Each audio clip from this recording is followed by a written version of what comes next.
لوگ اکثر پوچھتے ہیں کہ رزق میں اضافے کے لیے کوئی چیز، کوئی ورد وظیفہ بتائیں. تو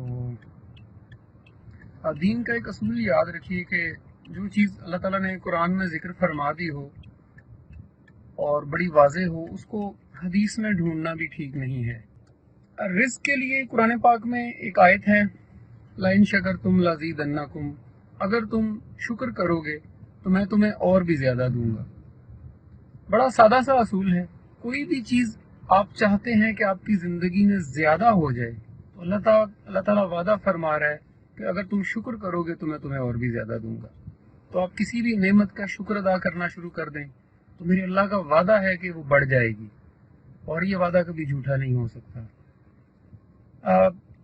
شکر ادا کرنے کے لیے کسی ایک نعمت کا شکر کرنا ضروری نہیں ہے. آپ ایک ہی جملے میں اللہ تعالیٰ کی ساری نعمتوں کا شکر بھی ادا کر سکتے ہیں.